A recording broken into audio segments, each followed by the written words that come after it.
भगवते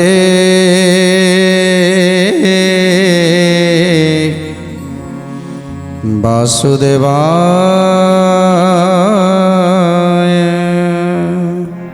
आज प्रभु को दर्शन करने दुर्वासा ऋषि समस्त मुनि ऋषि मान को नहीं आसी आ दुर्वासा ऋषि को देखा पर प्रभु प्रभु कौन करुछंती ना दक्षिणावर्त शंखरे जल तिल को भरी आज तांकर पाद को धौत करुछंती। जेतले दुर्वासा ऋषिंकर पाद धौत करुछंती सेतले दुर्वासा ऋषि हाथ जोड़ी प्रार्थना करुछंती, हे प्रभु आपण होछंती विश्व नियंता विश्वर कर्ता। आज आज मर्त्य नरदेह बहिकी जन्म नहीं तेणु ए नरदेह को जी देखी तेणु तार तो जीवन धन्य हो जाइए, तार पुनर्जन्म नहीं। ए संसार रे जी थरे नरदेह को देखी तार पुनर्जन्म नहीं। तेणु तेणु से धाई आसी प्रभु आपणकर टिके दर्शन करने। केते काल जाए तिला द्वारका गुपत तू देवसी करिलु एआकु विदित। तू देवसी करिलु एहाकु विदित। तू देवसी करिलु एहाकु विदित। एबे से ही भूमि भाग्य आसीबी कौशिला श्री परमानंद स्वामी जऊ बीजे कला। श्री परमानंद स्वामी जहू बीजे कला। श्री परमानंद स्वामी जहू बीजे कला।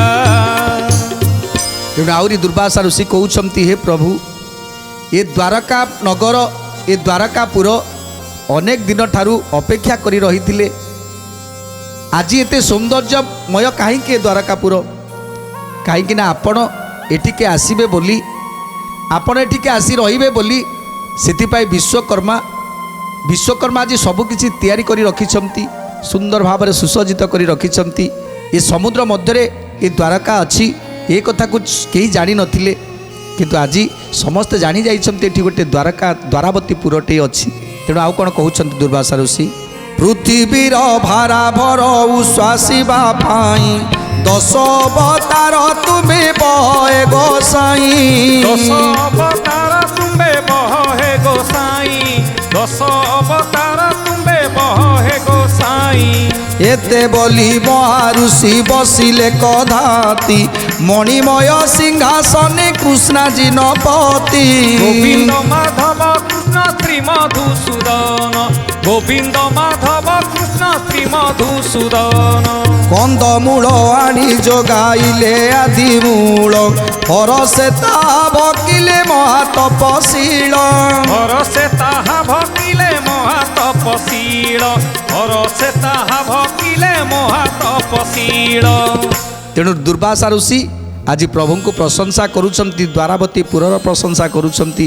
एथर समस्त ऋषि माने समस्त मुनि माने समस्त बालखिल्या गण माने समस्त पट शिष्य शिष्य एमाने कौटी रहिबे केमिति रहिबे सेमानकर समस्त आसन व्यवस्था करि दैछंती। प्रभु समस्ते एथर खाद्य पान करी निज निज गृह उपविश्य करिछंती।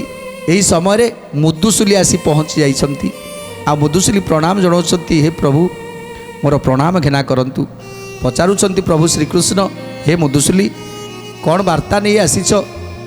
तेणु मुदुसुली कहउछंती, हे मणिमा हे प्रभु आज एक खुशीर खबर मु नेइकरी आसीछि जे आज रुक्मिणी पाक स्पर्शन हेले।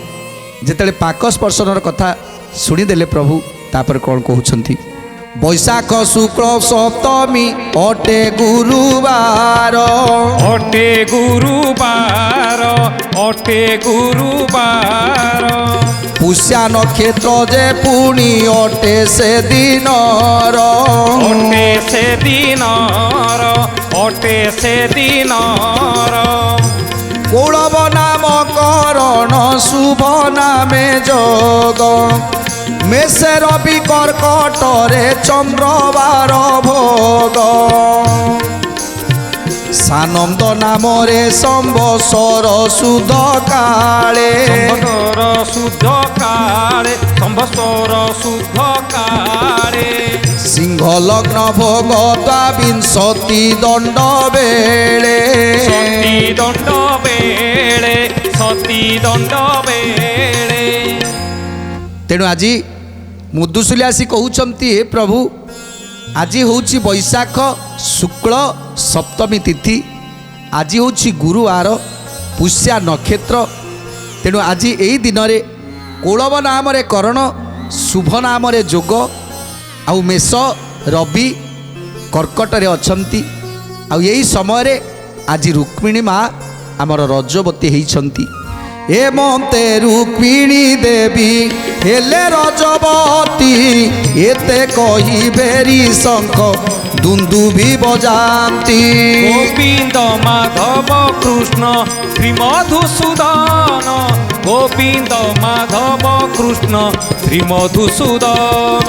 ରାମ କୃଷ୍ଣ ଶ୍ରୀ ଅଙ୍ଗରେ ହଳଦୀର ପାଣି କୁତୁହଳେ ଦାସୀ ମାନେ ନିଉଡ଼ିଲେ ଆଣି কুতুহলে দাসী মানে নিউডিলে আনি, কুতুহলে দাসী মানে নিউডিলে আনি। ଦୁର୍ବାସା ଯେତେ କଥିଲେ ତପଶୀଳ ସବୁରି ଉପରେ ନିଉଡ଼ିଲେ ସେହି ଜଳ ଶପଥ ବଂଶ ଯାଦବ ଆସ୍ଥାନରେ ମିଳି କୁଙ୍କୁମ ହଳଦୀ ଘେନି ହେଲେ ବୋଳା ବଳି হুকুম হলদি গেনি হেলে বড়া বড়ি, হুকুম হলদি গেনি হেলে বড়া বড়ি। ତେଣୁ ଆଜି ରୁକ୍ମିଣୀ ରଜବତୀ ହେଇଛନ୍ତି ଜାଣି ସମସ୍ତଙ୍କୁ ଆଜି ହରିଦ୍ରା ପାଣିରେ ସ୍ନାନ କରାଇ ଦେଉଛନ୍ତି, ସମସ୍ତଙ୍କୁ ହରିଦ୍ରା ଲେପି ଦେଉଛନ୍ତି, ସମସ୍ତଙ୍କ ମୁହଁରେ ଟିକେ ଟିକେ ହଳଦୀ ବୋଳି ଦେଉଛନ୍ତି। ଏମିତିକି ଯେତେ ଯେତେ ମୁନି ଋଷିମାନେ ଆସିଥିଲେ ସମସ୍ତେ ମଧ୍ୟ ଆଜି ହରିଦ୍ରା ଜଳକୁ ସିଞ୍ଚନ କରୁଛନ୍ତି। ଆଜି ଖୁସିର ଆନନ୍ଦର ଲହରୀ ଖେଳି ଯାଇଛି। ଏହି ସମୟରେ ପଚାରୁଛନ୍ତି ଆଜି ଶ୍ରୀକୃଷ୍ଣ ହେ ମୁନି ଦୁର୍ବାସା, ଏଇ ଯେଉଁ ଆଜିର ଯେଉଁ ବାର ବୈଶାଖ ମାସ ଶୁକ୍ଳ ପକ୍ଷ ସପ୍ତମୀ ତିଥି, ତେଣୁ ଆପଣ ତ ହେଉଛନ୍ତି ଜ୍ଞାନୀ, ଆପଣ ତ ହେଉଛନ୍ତି ଜ୍ୟୋତିର୍ବିଦ, ତେଣୁ ଆପଣଙ୍କୁ ତ ସବୁ ଜଣା। ତେଣୁ ଏ ଯେଉଁ ଯୋଗରେ ଆଜି ରଜବତୀ ହେଇଛନ୍ତି ରୁକ୍ମିଣୀ, ତାର ଶୁଭାଶୁଭ ଫଳାଫଳ ବିଷୟରେ ଟିକେ ଜାଣିବା ପାଇଁ ଇଚ୍ଛା ପ୍ରକାଶ କରୁଛି।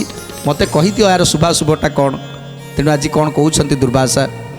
ନାରାୟଣ ପୂଜା କଲେ ଦୁର୍ବାସାକୁ ଚାହିଁ ବୋଇଲେ ତୁମ୍ଭ ଠାରୁ କେ ପଣ୍ଡିତ ଯେ ନାହିଁ বইলে তুম্ভ ঠারু কে পণ্ডিত যে নাহি, বইলে তুম্ভ ঠারু যে। ରୁକ୍ମିଣୀ ଦେବୀଙ୍କର ଚକ୍ର କୁହ ଫେଡ଼ି ତହୁଁ ଦୁର୍ବାସା ଠାରୁ ଖଡ଼ି ଗଟି କାଢ଼ି তহু দুর্বাসা অন্টারু হরি গটি কাঢ়ি, তহু দুর্বাসা অন্টারু। ଆଜି ବୈଶାଖ ଶୁକ୍ଳ ସପ୍ତମୀ ଗୁରୁବାରରେ ରଜବତୀ ହେଇଛନ୍ତି ରୁକ୍ମିଣୀ। ତେଣୁ ଏହାର ଶୁଭାଶୁଭ ଫଳାଫଳ ଜାଣିବା ପାଇଁ ଇଚ୍ଛା ପ୍ରକାଶ କରିଛନ୍ତି ପ୍ରଭୁ। ଦୁର୍ବାସା ଋଷିକି କହୁଛନ୍ତି ଏ ଦୁର୍ବାସା ଋଷି ତୁମେ ତ ପଣ୍ଡିତ, ଜଣେଇ ଦିଅ ଏହାର ଶୁଭାଶୁଭ କ'ଣ। ତେଣୁ ଏ କଥାକୁ ଶୁଣି ଦୁର୍ବାସା ଋଷି ନିଜ ଅଣ୍ଟାରୁ କାଢ଼ୁଛନ୍ତି ଖଡ଼ି, ଆଉ କୋଷ୍ଠୀକୁ କାଟି ଦେଉଛନ୍ତି। ଆଜି କୋଷ୍ଠୀକୁ କାଟି ତାଦେହରେ ନବଗ୍ରହାଦିକୁ ବସେଇଛନ୍ତି। ନବଗ୍ରହାଦିକୁ ବସେଇ ଏଥର ବିଚାର କରୁଛନ୍ତି। ମନ ଦୃଢ଼ କରି ନ ସେ କାଟିବାର କଠି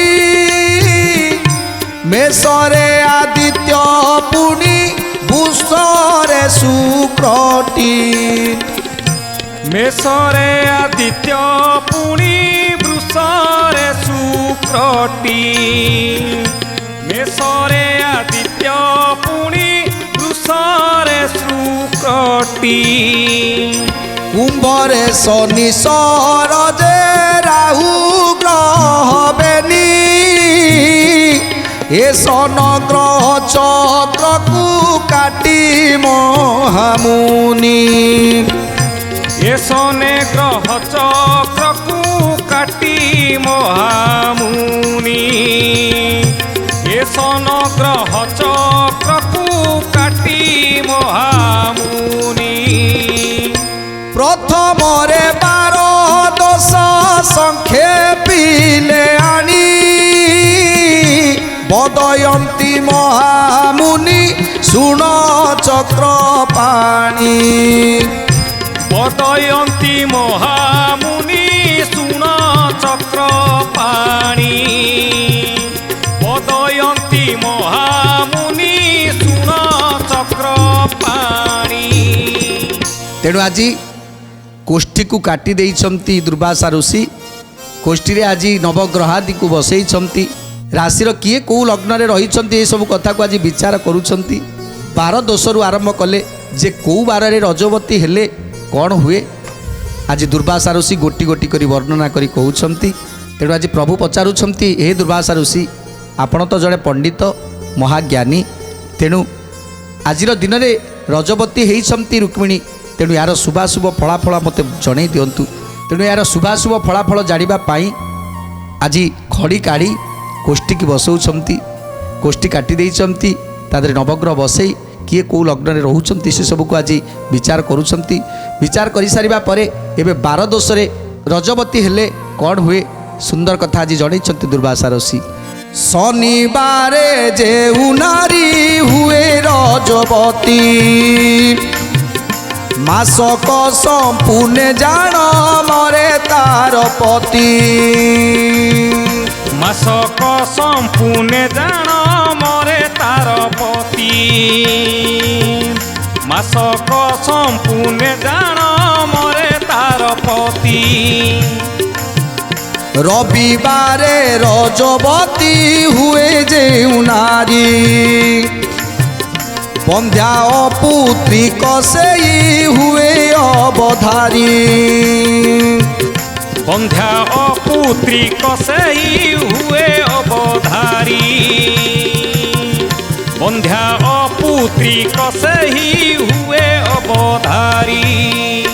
ତେଣୁ ପ୍ରଥମେ ଲେଖି ଦେଉଛନ୍ତି ଯେ 12 ଦୋଷରେ କେଉଁ ବାରରେ ରଜବତୀ ହେଲେ କ'ଣ ଦୋଷାଦୋଷ ଲାଗେ। ଶନିବାର ଠାରୁ ଆରମ୍ଭ କରୁଛନ୍ତି ଯେ ଯଦି ଶନିବାର ଯଦି ଗୋଟେ ନାରୀ ରଜବତୀ ହୁଏ ତାହେଲେ ମାସକ ସମ୍ପୂର୍ଣ୍ଣରେ ତାର ପତି ମରିଥାଏ। ରବିବାର ଯେଉଁ ନାରୀ ରଜବତୀ ହେଇଥାଏ ସେ ବନ୍ଧ୍ୟା ଏବଂ ଅପୁତ୍ରିକ ହେଇଥାଏ। ଆଉ କ'ଣ କହୁଛନ୍ତି, ସୋମେ ଯଦ୍ୟପି ସମ୍ପୂର୍ଣ୍ଣ ଥିବ ଚନ୍ଦ୍ର ବେଳା ଯେ ବଣ କନ୍ୟା ଏଥିରେ ହୁଏ ରଜସ୍ୱଳା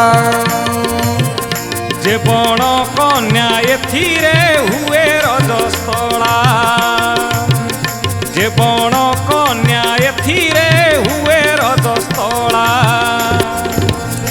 ଅୟସୁ ଲକ୍ଷଣୀ ହୋଇଯାଏ ତାର ଦିନ ହୋଇବ ଭାଗ୍ୟବତୀ ଯେ ଅର୍ଜି ଧନ ଧାନ୍ୟ ହୋଇବ ଭାଗ୍ୟବତୀ ସେ ଅର୍ଜି ଧନ ଧାନ୍ୟ ହୋଇବ ଭାଗ୍ୟବତୀ ସେ ଅର୍ଜି ଧନ ଧାନ୍ୟ।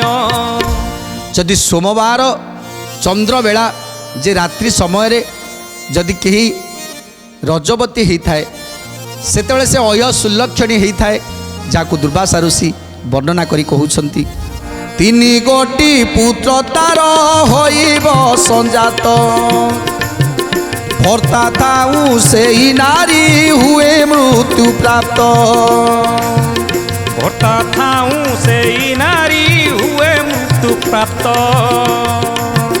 ଭର୍ତ୍ତା ଥାଇ ସେହି ନାରୀ ହୁଏ ମୃତ୍ୟୁ ପ୍ରାପ୍ତ। ତେଣୁ ସୋମବାର ରାତ୍ରି ବେଳା ଯଦି ହେଇଥାଏ ତାହେଲେ ଅୟସୁଲକ୍ଷଣୀ ହେଇଥାଏ। ଯଦି ଦିନବେଳା ସୋମବାରର ଯଦି ଦିନବେଳା ରଜବତୀ ହେଇଥାଏ ସେତେବେଳେ ସେ ଭାଗ୍ୟବତୀ ହେଇଥାଏ। ତାର 3ଟି ସନ୍ତାନ ମଧ୍ୟ ହେଇଥାନ୍ତି। ଆଉ କ'ଣ କହୁଛନ୍ତି ନା 3ଟି ସନ୍ତାନ ହେବା ପରେ ମଧ୍ୟ ସେ ନାରୀର ଆଗେ ପତି ମରେ। ମଙ୍ଗଳବାରରେ ରଜବତୀ ଯେ ହୁଏ ସମ୍ପୂର୍ଣ୍ଣ 16 ବରଷେ ବିଧବା ସେ ହୁଏ। ସମ୍ପୂର୍ଣ୍ଣ 16 ବରଷେ ବିଧବା ସେ ହୁଏ। ସମ୍ପୂର୍ଣ୍ଣ 16 ବରଷେ ବିଧବା ସେ ହୁଏ। ନିଜ ଭର୍ତ୍ତା ଧାଉଁ ଧାଉଁ କରେ ପରପୁଷ ଯେତେ ପୁତ୍ର ଦୁଇ ତାତା ସର୍ବେ ଯାନ୍ତି ନାଶ। ଯେତେ ପୁତ୍ର ଦୁହିତା ତା ସର୍ବେ ଯାନ୍ତି ନାଶ। ଯେତେ ପୁତ୍ର ଦୁହିତା ତା ସର୍ବେ ଯାନ୍ତି ନାଶ। ଦୁର୍ଭାଗୀ ଦୋ ଚାରି ସେଇ ହୁଏ ନିଲକ୍ଷଣୀ କେଶ ନାଶା ସ୍ତନ ତାର ହୁଏ ସବୁ ହାନି। କେଶ ନାଶା ସ୍ତନ ତାର ହୁଏ ସବୁ ହାନି। କେଶ ନାଶା ସ୍ତନ ତାର ହୁଏ ସବୁ ହାନି। ତେଣୁ ଆହୁରି କହୁଛନ୍ତି ଦୁର୍ବାସା ଋଷି ଯେ ମଙ୍ଗଳବାର ଯଦି ରଜବତୀ ହେଇଥାଏ ତାହେଲେ 16 ବର୍ଷରେ ସେ ବିଧବା ହେଇଥାଏ। ଏ ବାରମାନଙ୍କର ଯଦି ଆଉ କିଛି ଶୁଭାଶୁଭ ଥାଏ ତାହେଲେ ଏସବୁ କଟିଯାଏ ଯାହାକୁ ଦୁର୍ବାସା ଋଷି କହୁଛନ୍ତି। ତେଣୁ ସେଦିନ ଯଦି ଶୁଭାଶୁଭ ତିଥି ଥିବ ଶୁଭାଶୁଭ ନକ୍ଷତ୍ର ଥିବ ତାହେଲେ ଏ ଦୋଷଟାକୁ ଏ 12 ଦୋଷଟା ମଧ୍ୟ କଟିଯାଏ। ତେଣୁ ଏ 12 ଦୋଷ କେବଳ କହିବାର ତାତ୍ପର୍ଯ୍ୟ ଯେ 12 ଦୋଷ ମାନଙ୍କରେ ଏଇ ସବୁ ଘଟଣା ଘଟେ। ତେଣୁ ଦୁର୍ବାସା ଋଷି କହୁଛନ୍ତି ଯେ କେଉଁ ବାରରେ ରଜବତୀ ହେଲେ କ'ଣ କ'ଣ ହୁଏ। ମଙ୍ଗଳବାରରେ ଯଦି ରଜବତୀ ହୁଏ 16 ବର୍ଷରେ ସେ ବିଧବା ହେଇଥାଏ। ଏବଂ ଆଉ କ'ଣ ହୁଏ ନିଜ ଭର୍ତ୍ତା ଥାଉ ଥାଉ করে পর পুংস যেতে পুত্র দুই তাতা সর্বে জানতি নাশ। গোবিন্দ মাধব কৃষ্ণ ত্রিমধুসূদন। গোবিন্দ মাধব কৃষ্ণ ত্রিমধুসূদন। ତେଣୁ ମଙ୍ଗଳବାରରେ ଯଦି ରଜବତୀ ହୋଇଥାଏ ସେତେବେଳେ କ'ଣ ହେଇଥାଏ ନା ନିଜ ଭର୍ତ୍ତା ଥାଉ ଥାଉ ପରପୁରୁଷରେ ମନ ରଖେ। ନିଜ ସ୍ୱାମୀ ଥାଉ ଥାଉ ଯିଏ ପରପୁରୁଷରେ ମନ ରଖିବ ଆଉ ତାପରେ ତାର ଯେଉଁ ପୁତ୍ର ସନ୍ତାନ ମାନେ ଥିବେ ସେମାନେ ଅଳ୍ପ ବୟସରେ ପ୍ରାଣହାନି ତାଙ୍କର ପ୍ରାଣ ନିଶ୍ଚିତ ଭାବରେ ଯିବ ଯାହାକୁ ଦୁର୍ବାସା ଋଷି ସୁନ୍ଦର ଭାବରେ ଲେଖିଛନ୍ତି। ଦୁର୍ଭାଗୀ ଦୋଚାରୀ ଏବଂ ନିଲକ୍ଷଣୀ ହେଇଥାଏ। କେଶ ନାସା ସ୍ତନ ଏସବୁ ଧୀରେ ଧୀରେ କେଶ ଗୁଡ଼ିକ ଉପୁଡ଼ି ଯାଏ। ଧୀରେ ଧୀରେ ତାର ନାକ ବଙ୍କା ହେଇଯାଏ। ଏସବୁର କଥା ଆଜି ଦୁର୍ବାସା ଋଷି ସୁନ୍ଦର ଭାବରେ ଲେଖୁଛନ୍ତି। ଆଉ କ'ଣ କହୁଛନ୍ତି ନା ବୁଧବାର ଯେଉଁମାନେ ରଜବତୀ ହୋଇଥାନ୍ତି ତାଙ୍କର କ'ଣ ହୁଏ। বুধবারে যেউ নারী হুয়ে রজবতী সম্পূর্ণ বরষ কষে হেব পুত্রবতী। সম্পূর্ণ বরষ কষে হেব পুত্রবতী। সম্পূর্ণ বরষ কষে হেব পুত্রবতী। কুলবধূ হই করি জীবন তা সাধু নাতি পণ নাতি বহু অর্জে পুত্রবধূ। নাতি পণ নাতি বহু অজে পুত্রবধূ। নাতি পণ নাতি বহু অজে পুত্রবধূ। ତେଣୁ ବୁଧବାରେ ଯେଉଁ ନାରୀ ରଜବତୀ ହୁଏ ଏଠି ଦୁର୍ବାସା ଋଷି ଲେଖିଛନ୍ତି ସମ୍ପୂର୍ଣ୍ଣ ବର୍ଷକ ଭିତରେ ତାର ସେ ପୁତ୍ରବତୀ ହେବ। ଆଉ ପୁତ୍ର ନାତି ପଣନାତି ଏମାନେ ମଧ୍ୟ ତାର ଅନେକ ଦିନ ପର୍ଯ୍ୟନ୍ତ ସେ ବଞ୍ଚିବ ଯେ ପୁତ୍ର ପଣନାତି ଅଣନାତି ଏସବୁକୁ ମଧ୍ୟ ସେ ଦେଖିପାରିବ। ଗୁରୁବାର ଯେଉଁ ନାରୀ ରଜବତୀ ହୁଅନ୍ତି କ'ଣ କହୁଛନ୍ତି ଦୁର୍ବାସା ଋଷି। গুরুবারে যেউ নারী ହୁଏ ରଜବତୀ ଗୋଟିଏ ପୁତ୍ର ତାହାର ହୁଅଇ ଉତ୍ପତ୍ତି ଗୋଟିଏ ପୁତ୍ର ତାହାର ହୁଅଇ ଉତ୍ପତ୍ତି ଗୋଟିଏ ପୁତ୍ର ତାହାର ହୁଅଇ ଉତ୍ପତ୍ତି ନଣନ୍ଦ ସୌତୁଣୀ ଖଟି ତାର ପାଦ ତଳେ ଭର୍ତ୍ତାର ତୁଲରେ ସେଇ ପଶଇ ଅନଳେ ଭଟାର ତୁଲ୍ୟରେ ସେହି ପଶଇ ଅନଳେ ଭଟାର ତୁଲ୍ୟରେ ସେହି ପଶଇ ଅନଳେ ଯଦି ଗୁରୁବାରେ ନାରୀଟିଏ ରଜବତୀ ହେଲା ସେତେବେଳେ କ'ଣ ହୁଏ ଦୁର୍ବାସା ଋଷି ସୁନ୍ଦର ଭାବରେ ଲେଖିଛନ୍ତି ଯେ ତାର ଗୋଟିଏ ପୁଅ ହୁଏ ନଣନ୍ଦ ସୌତୁଣୀଙ୍କର ପାଦ ତଳେ ଖଟିଥାଏ ଏବଂ ସ୍ୱାମୀ ପାଇଁ ସେ ଅନଳରେ ମଧ୍ୟ ସେ ଅଗ୍ନିରେ ମଧ୍ୟ କୁଦି ପଡ଼େ ଡେଇଁ ପଡ଼େ ସ୍ୱାମୀକି ଏତେ ଭଲ ପାଏ ଯେ ସ୍ୱାମୀ ପାଇଁ ସେ ଅନଳରେ ମଧ୍ୟ ଝାସ ଦେଇଦେବ ତେଣୁ ସୁନ୍ଦର କଥା ଆଜି ଦୁର୍ବାସା ଋଷି ଲେଖିଛନ୍ତି ପୁରାଣ ମାଧ୍ୟମରେ ଦୁର୍ବାସା ଋଷି ଆଜି କହିଦେଉଛନ୍ତି ପ୍ରଭୁଙ୍କୁ ଯାହାକୁ ଅଚ୍ୟୁତାନନ୍ଦ ଦାସ ସୁନ୍ଦର ଭାବରେ ଲେଖିଛନ୍ତି ଯେ 12 ଦୋଷ 12 ଜନିତ ରଜବତୀ ହେଲେ ଏସବୁକୁ ଭୋଗ କରିଥାଏ କିନ୍ତୁ ସେଇ ବାରରେ ଯଦି ତିଥି ନକ୍ଷତ୍ର କିଛି ଶୁଭାଶୁଭ ଥାଏ ଏସବୁ କଥା ସବୁ କଟି ଯାଇଥାଏ